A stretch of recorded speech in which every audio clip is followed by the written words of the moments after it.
DD किसान, बदलते भारत की शान। डीडी किसान, बदलते भारत की शान।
गर्मा गर्म कॉफी बना कर लाया हूं तुम्हारे लिए। लो पी लो। अरे पी लो भाई, तुमसे भी टेस्टी बनी है। अरे क्या हो गया तुम्हें? जैसे कुछ नहीं जानते हो। मैंने पहले ही बोला था कि मैं नहीं जाऊंगी, फिर भी तुमने टिकट बना ली। पद्मा, चाचा चाची ने बहुत आग्रह से बुलाया है हमें। बस एक रात वहां रहकर किसी बहाने हम वहां से निकल आएंगे। मैं नहीं जाऊंगी बस। मेरे इच्छा के खिलाफ तुम मुझसे जबरदस्ती क्यों कर रहे हो? तुम अकेले जाकर वापस क्यों नहीं आ जाते? पद्मा, 10 साल बाद मैं गांव जा रहा हूं। मैं जिस गांव में खेल कूद कर पढ़ लिख कर बड़ा हुआ हूं, तुम्हें उस गांव को देखने के लिए एक बार भी मन नहीं करता है? शादी के बाद तो वही थी ना, लेकिन वहां रहकर जो अनुभव मुझे हासिल हुआ था, वो अनुभव मुझे फिर से नहीं चाहिए। बहुत प्यार है ना अपने गांव से, तुम ही जाकर आओ। पद्मा सुनो ना, अब क्या करूं मैं?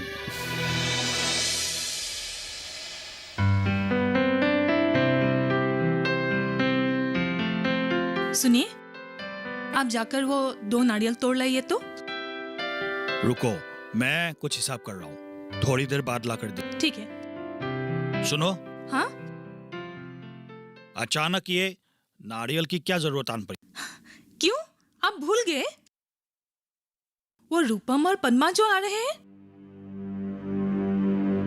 रूपम को नारियल की लड्डू बहुत पसंद है। बेचारे को वहां कहाँ मिलेगा घर के जैसा लड्डू, इसीलिए मैं घर में ही बना के खिलाऊंगी उसे। उन्हें ये सब खिलाकर क्या फायदा? कितनी अशांति फैलाती है उसकी औरत। क्या तुमने देखा नहीं था पिछली बार उन दोनों के बीच कितनी लड़ाई हुई थी? आप भी ना उन पुरानी बातों को लेके बैठे हैं। भूल जाइए ना वो सब। कितने सालों के बाद आ रहे हैं वो लोग। इस बार भी तैयार है ना पार्वती? वे लोग ठहरे मुंबई वाले और हम ठहरे गांव के। पता नहीं इस बार कौन सी फिल्म दिखा दी है तुम्हारी पद्मा। ऐसा मत कहिए, हमारी भी तो गलती थी उस वक्त। कैसी गलती? क्या गलत किया था हमने? अरे ये सब छोड़िए भी, बरसों बाद लड़का घर आ रहा है। आप जाइए तो नारियल लाइए, मैं लड्डू बनाने की तैयारी करती हूँ।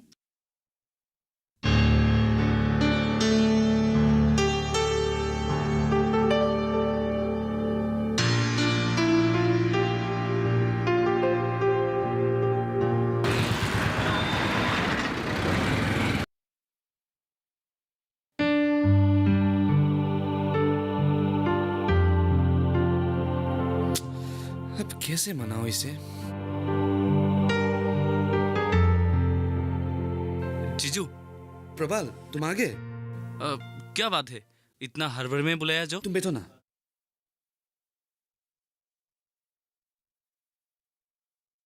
बात ही ऐसी है प्रबाल, मैं समझाकर थक चुका हूं। अब तुम ही कुछ करो। बताया तो क्या हुआ?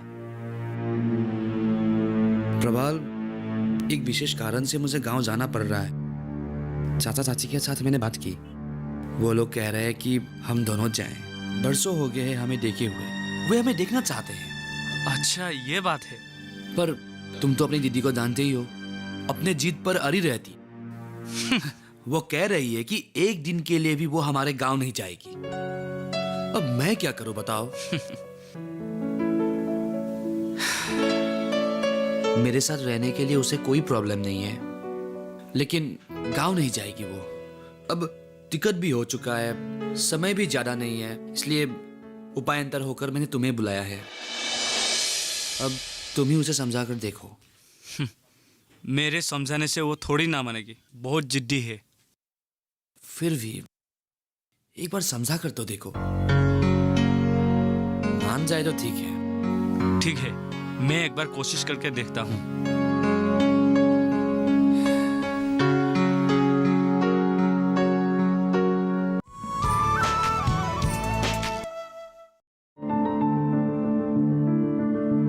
फसल में कीट लगा हो या कोई बीमारी, पशुपालन में हो कोई दिक्कत या चाहिए कोई जानकारी, फोन उठाएं, नंबर मिलाएं और कहें हेलो किसान। हेलो किसान। हेलो किसान। हेलो किसान, सोमवार, बुधवार और शुक्रवार शाम 6 से 7 बजे सिर्फ डीडी किसान पर।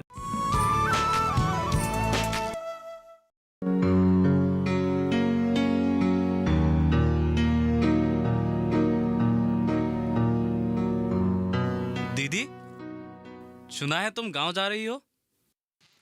किसने कहा तुम्हें? तुम क्यों नहीं जाना चाह रही हो? आखिर वो गांव जीजू का गांव है, उसके नाते जीजू का घर तुम्हारा घर हुआ। पता है मुझे कि वो मेरा भी घर है, पर मैं उस गंदे माहौल में दोबारा नहीं जाना चाहती।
लगेगा नहीं ना?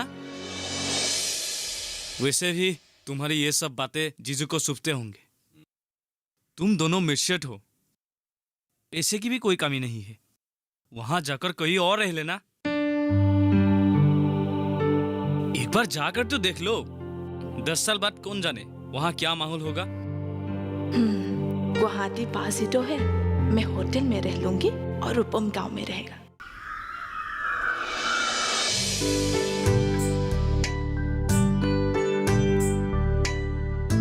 तुम्हारे माँ बनने तक तो मैं तुम्हारी हर मुमकिन सहायता करूंगी, पर एक स्वस्थ संतान जन्म के बाद ही हमारी जिम्मेदारी खत्म नहीं हो जाती। संतान के जन्म होने के बाद और क्या दायित्व रहता है आशा दीदी?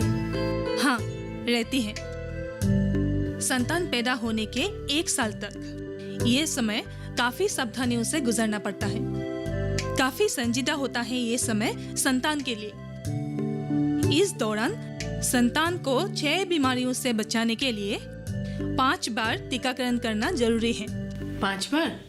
हाँ, पहली टीका संतान के ठीक पैदा होने के बाद ही, दूसरी 6ठी सप्ताह में, तीसरी 10वीं और चौथी 14वीं सप्ताह में और 5वीं 9वें महीने में दी जाती है। धन्यवाद आशा दीदी, आज बहुत जरूरी बात आपने हमें बताई। ये तो एक आशा की कर्तव्य है। मैं भी आपको सबके सामने धन्यवाद करती हूँ। आपके परामर्श और बातें मानकर आज मैं एक स्वस्थ संतान की माँ बन पाई हूँ और बच्चा भी बिल्कुल स्वस्थ है। धन्यवाद मुझे नहीं, धन्यवाद सरकार ने आप लोगों को दी है, जो आप लोग सरकार की इस स्वस्थ भारत अभियान में जी जान डाल के लग चुके हो। सरकार का सपना यही है कि हर एक नागरिक स्वस्थ हो और इसके लिए जो भी योजनाएं एवं सुविधाएं सरकार ने मुहैया की हैं, उसका सुविधा हम जैसे लोग लें। यही सरकार को हमारी सहायता होगी।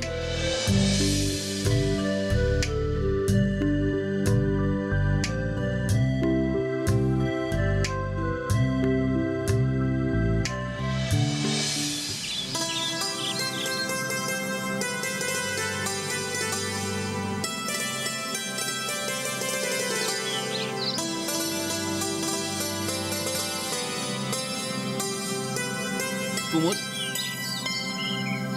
क्या बात है, आज थैला कुछ ज्यादा ही भरा हुआ लग रहा है। हाँ मदन भाई, आज कुछ ज्यादा ही खरीदारी की। हमारे बेटे और बहू आ रहे ना मुंबई से, इसलिए। क्या बेटा और बहू? मतलब रूपम और पद्मा? हाँ, वो झगड़ेलू दंपत्ति। भगवान तुझे बचाए कुमुद, सावधान रहना। न जाने इस बार क्या नाटक रचेंगे वे लोग आकर। तुम लोगों का और कोई काम नहीं है क्या? 10 साल पहले किसके घर में क्या हुआ था, क्या नहीं हुआ था, वही सब लेकर अब तक बैठे हो। दूसरों के तो ठीक ही देखते हो, लेकिन खुद की क्या? महीना भर पहले तुम्हारे बेटे ने जो किया था वो सब याद है कि नहीं? अब भी जाकर देखो, तुम्हारा लाडला बेटा दीपा के घर के सामने खड़ा हुआ अब भी मिलेगा। बात करने आता है।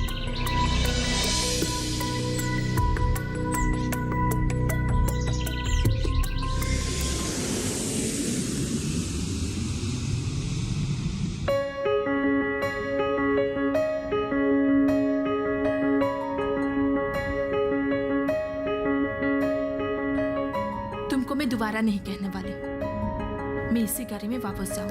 सुनो ना पन्ना, तुम्हें नारियल के लड्डू, तिल पीता ये सब पसंद है ना? चाचा चाची उन सब का भी इंतजाम कर रखे हैं। खान पान तो उनके अच्छे, मनुष्य जैसा ही करते हैं, लेकिन बाकी सब काम क्यों जानवरों के जैसा करते हैं वो लोग? धीरे बोलो, वो सुन लेगा। ऑलरेडी सुन लिया सर।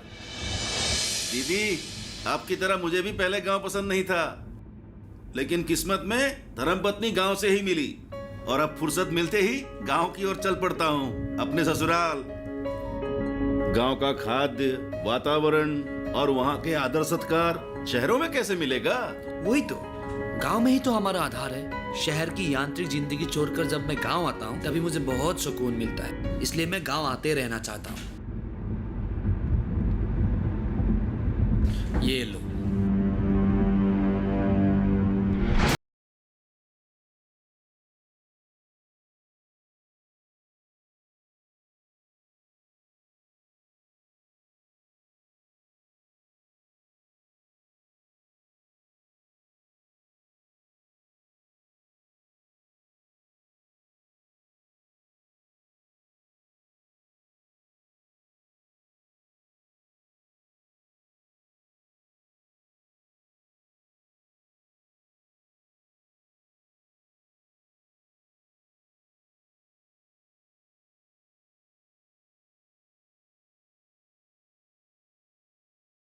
मेहमान बनकर ही रहो प्लीज।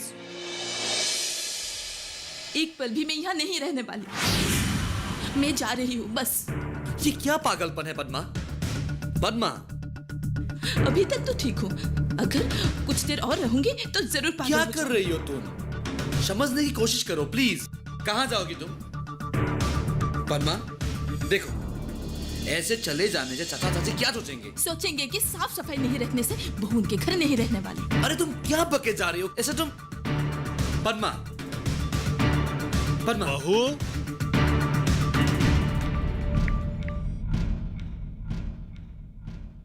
कहाँ जा रही हो बहू? अपने घर। पर क्यों? आप अपने भतीजे से पूछ लीजिए। यहाँ कोई असुविधा हो रही? रहने दीजिए। आपके यहाँ आदमी लायक रहने की परिस्थिति नहीं है। जैसे गाय एक ही जगह पर खाते पीते और मल मूत्र छोड़ते हैं, ठीक उसी तरह की जिंदगी आप लोग जी रहे हैं। हाँ, एक फर्क है, आप लोग रसोई घर में पकाते हो और गाय नहीं। तुम्हें यहाँ रहना है ना, जरूर रहो। मैं जा रही हूँ। पन्ना सुनो, बहू,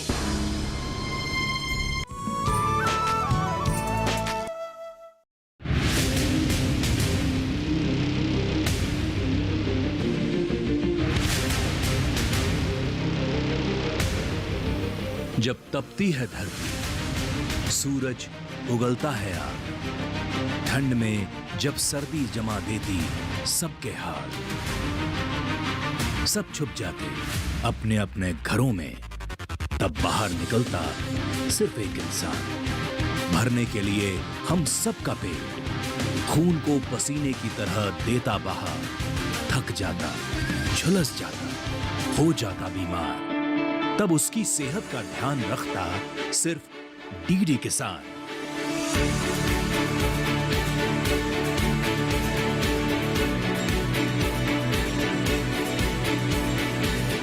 देखिए स्वस्थ किसान शनिवार शाम 6 बजे लाइव, सिर्फ दूरदर्शन किसान चैनल पर।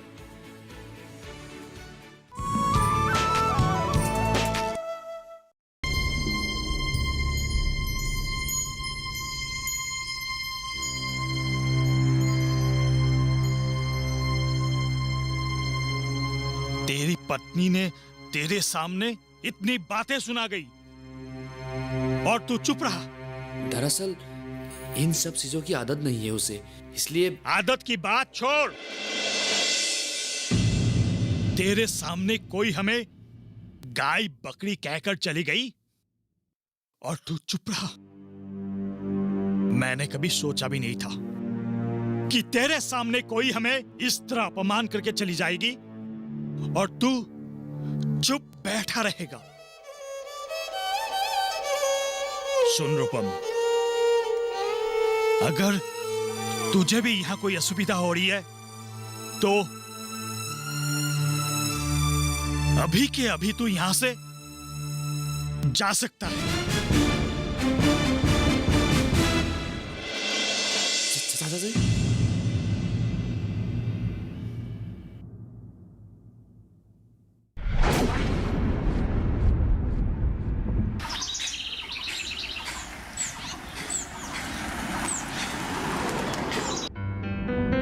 ये तुम्हारा ही गांव है तो गलती से कहीं ऑटो नहीं चले आए हम?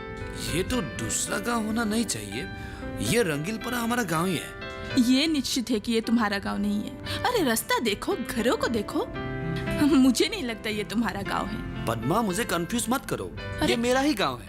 मैं अपने गांव को पहचानता हूँ। अरे इतने सारे बदलाव, मुझे नहीं लगता कि ये तुम्हारा गांव है। जल्दी से किसी से पूछ लो और पक्का कर लो।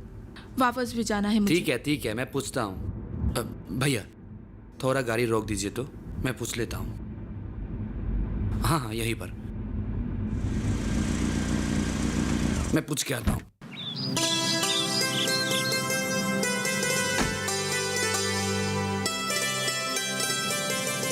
सुनिए भैया। हाँ, ये रंगीलपरा गांव ही है ना? दादा, ये रंगीलीपरा गांव ही है। ठीक है, थैंक यू।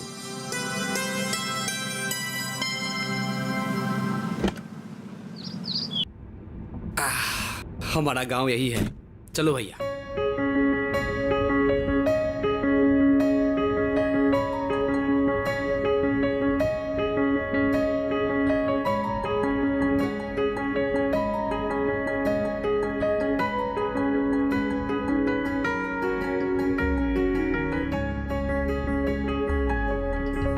देखिए जी, वो लोग इतने सालों के बाद गांव आ रहे हैं। आप कुछ उल्टा सीधा मत कर दीजिएगा और वो पुरानी 10 साल पुरानी बातों को लेकर मत बैठ जाइएगा।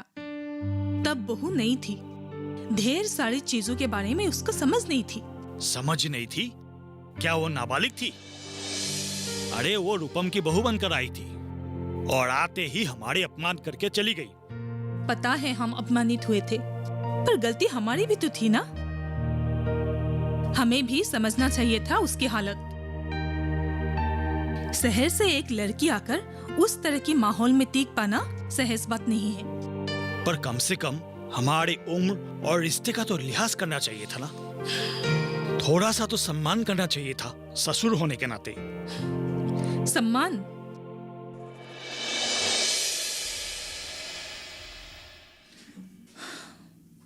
हाँ, उसने थोड़ा सा भी सम्मान नहीं दिया था। पर एक बात याद कीजिए तो,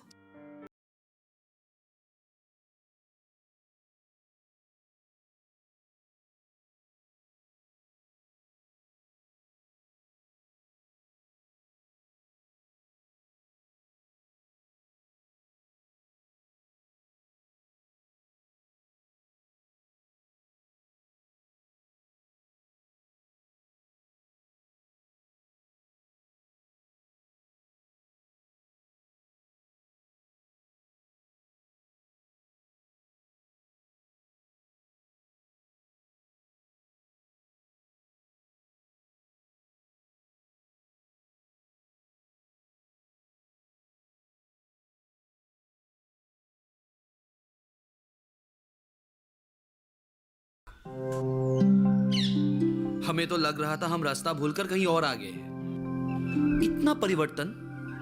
हाँ चाची, कैसे हुआ ये सब? तुम सही कह रहे हो। गांव बदल गया है, लोग सचेत हो गए हैं और सरकार भी बहुत कुछ करने लगे हैं गांव के विकास के लिए। मुझे जो कहना था मैंने कह डाला। अगर आप अपने बहू के लिए ऐसा ही रुख अपनाना चाहते हैं तो आप जानो, मुझे और कुछ नहीं कहना। गांव अब बदल चुका है पद्मा, तुम भी बदल जाओ। मैं क्या बदलूं? मतलब पिछली बार जो मिजाज दिखाई थी तुमने, उसे बदलना होगा अब। मैं आप लोगों से एक ही बात कहना चाहूंगी कि आप जैसे रसोई घर, खाने पीने का चीज अच्छे से साफ सफाई करके रखते हैं, ठीक उसी तरह हमारी घर की जो आसपास की जगह है, घर का फर्श, पानी, हर जगह साफ सुथरा रखना जरूरी है ताकि बीमारियां फैल ना पाए।